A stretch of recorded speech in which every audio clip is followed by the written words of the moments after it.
Salam damai dan sejahtera untuk kita sekalian, dimanapun kita berada. Hari ini saya ingin memberikan penjelasan mengenai sebuah konstruksi sosial, yaitu agama dan kekuasaan. Agama merupakan bagian hidup dari manusia. Setiap orang punya keinginan untuk beragama. Agama lahir dari kehidupan manusia, dibuat, diatur untuk kehidupan manusia. Tetapi agama tidak bisa hadir sendirian karena selalu berkaitan dengan kekuasaan. Apapun agamanya, agama selalu berkaitan dengan kekuasaan. Karena ada di dalam komunitas atau kelompok atau institusional. Sehingga pengaruh kekuasaan terhadap agama itu penting untuk kita mengerti dengan baik. Demikian juga pengaruh agama terhadap kekuasaan. Manusia memanfaatkan agamanya untuk kekuasaan atau memanfaatkan kekuasaan untuk agamanya. Atau kedua-duanya memanfaatkan agama dan kekuasaan untuk kepentingan dirinya. Kondisi ini berlangsung dari zaman ke zaman sampai saat ini. Kita tahu di dunia ini ada ribuan agama, dan tidak ada seorang pun yang tidak mengakui bahwa dirinya beragama. Hanya saja ada yang menamakan dirinya beragama berdasarkan pada ajaran kitab sucinya, dan ada yang berdasarkan pada ketidaksetujuannya ada Allah yang sama dengan agama-agama yang lain. Dan ini sebuah kenyataan.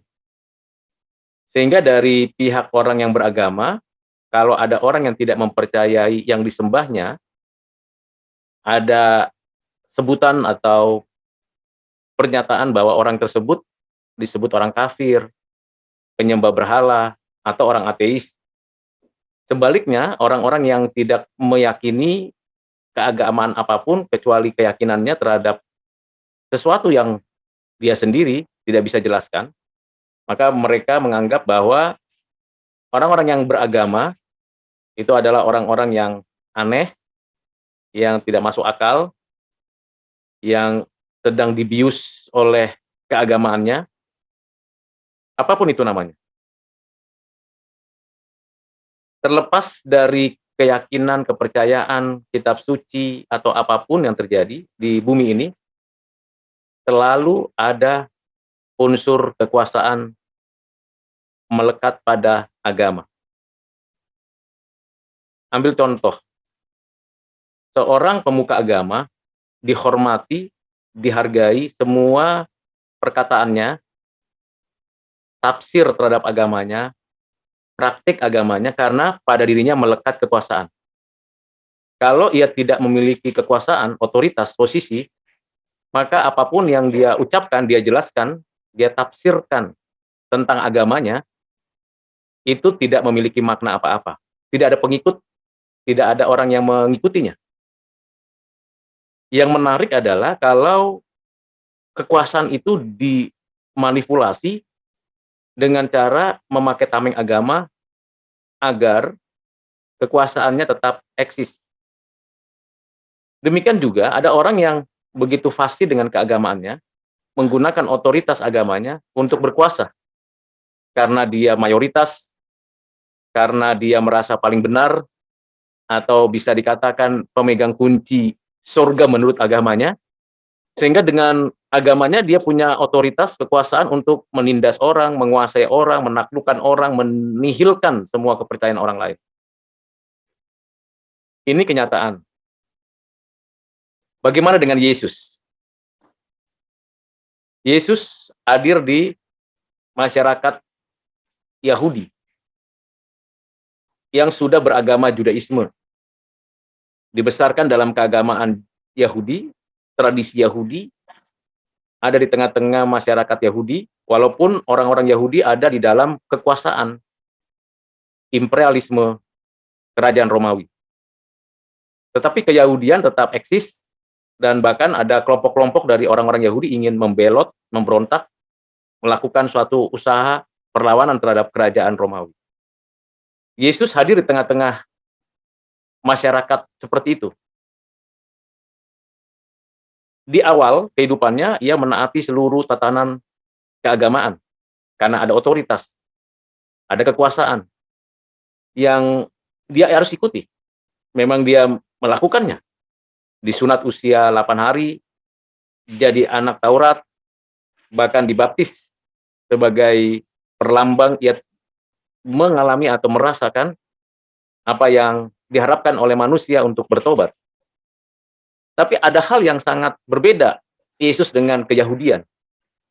Yahudi dengan mazhabnya masing-masing, Farisi, Saduki, Esens, Zelot, dan yang lain-lain, ditambah dengan campuran budaya Helenis dan Romanisme, semuanya itu tidak menghilangkan atau tidak mempengaruhi identitas personal dari Yesus, yang merujuk pada pengajaran-pengajaran perjanjian lama, tetapi sekaligus juga yang memberikan kepada pengikutnya, yang dipilihnya sendiri, dengan ajakan yang sangat persuasif untuk menjadi muridnya.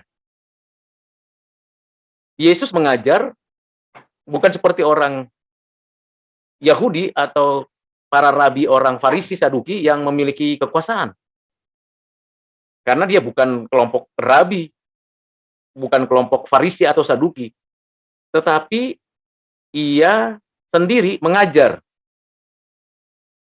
pengikut-pengikutnya, ribuan orang. Beda sekali. Yesus bukan hanya mendidik, mengajar, melakukannya, tetapi juga melakukan satu tindakan supranatural, menyembuhkan, membangkitkan orang mati, mengadakan mukjizat, dan lain-lain. Ini belum pernah ada dalam keagamaan manapun yang ada pada saat itu.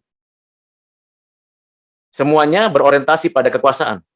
Kekuasaan yang diraih oleh manusia melalui keagamaannya, atau keagamaan yang menjadi tameng kekuasaan. Tapi Yesus tidak.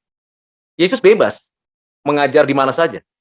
Di bait Allah, di sinagog, di rumah ibadat, di pekuburan, di bukit, di pinggiran pantai, di rumah orang pemungut cukai, di lapangan, pribadi, bahkan di segala tempat. Dia bebas. Tidak terikat oleh kekuasaan. Tetapi justru kekuasaan politik, agama, kekuasaan sosial, massa, budaya yang menjadikan dia sebagai seorang yang dianggap bersalah. Padahal dia tidak pernah memberontak seperti kaum Zelot, tidak meninggalkan struktur sosial masyarakat seperti kaum Esens yang pergi keluar dari lingkungan perpolitikan. Dia bukannya pergi tidak mengajar siapapun, dia tampil di bait Allah secara publik, dia tampil di sinagog, di depan banyak jemaat orang Judaisme atau Yahudi. Bahkan ia mengadakan mukjizat di hadapan banyak orang, yang pasti diantaranya ada orang-orang Romawi, kaum Helenis, dan sebagainya. Tetapi Yesus dengan bebas mengerjakan itu. Karena apa? Karena Yesus bukan membuat agama atau kekuasaan dari manusia atau dari bumi ini, tapi dari kerajaannya. Ia mengajarkan iman yang melampaui akal, tapi dapat dipikirkan, dapat direnungkan, dapat dihayati dan dilakukan. Pengikutnya tidak terlalu banyak, tidak seperti para rabi, Farisi, Saduki, bahkan ada kelompok pemikir yang lebih hebat di kelompok Farisi namanya Sanhedrin. Kalau tidak salah, anggotanya Sanhedrin ini 50 ahli.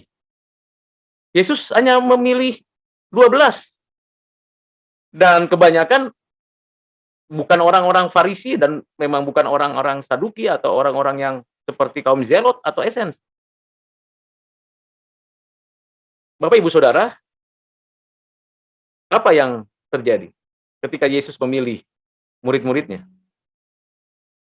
Dengan rela mereka mengikuti tanpa paksaan, tanpa kekuasaan. Padahal kalau secara normal, dalam konteks kekinian misalnya, siapa yang mau mengikuti Yesus yang bersahaja seperti itu? Dan yang berbeda dengan tokoh-tokoh agama saat itu, yang punya karisma, otoritas, posisi, kedudukan. Ini yang harus diikuti, bukan bahkan school of thought-nya orang Farisi itu, dan orang Saduki, dan orang-orang yang luar biasa beragama itu, pasti banyak muridnya. Pasti mereka lebih menyenangi kalau menjadi muridnya kelompok Hillel atau Shammai. Yesus memilih 12 murid, dan di antara 12 murid, ternyata ada satu yang menjual dia, satu mengkhianati dia. Bagi Yesus, itu tidak menjadi masalah. Yang mengerjakan apa yang harus dikerjakan dari Bapaknya di bumi ini. Itu sebabnya agama dan kekuasaan itu berbeda dengan iman yang dikaruniakan Allah yang diajarkan Yesus. Banyak agama, tapi hanya satu iman yang menyelamatkan di dalam Yesus. Bapak, Ibu, Saudara, pikirkan dan renungkan keagamaan kita masing-masing. Yesus pernah berkata di dalam Matius pasal 5 ayat 20, kalau tidak salah silakan baca Alkitab Saudara, jika hidup keagamaanmu tidak lebih baik dari orang-orang yang beragama, Farisi, ahli-ahli Taurat, dan sebagainya, tidak layak mengikut aku. Jadi Tuhan ingin hidup kita itu memiliki kualitas melampaui, beyond from our religion. Melampaui dari keagamaan kita, ritual-ritual, religiusitas kita. Ini hanya sedikit pencerahan dan pengamatan, pengalaman. Silakan Bapak, Ibu, dan Saudara komen di YouTube kanal ini untuk memberikan tanggapan, respon. Siapa tahu saya bisa memberikan penjelasan tambahan lagi. Jumpa dengan saya nantinya di kanal berikutnya, di video berikutnya. Tuhan memberkati saudara.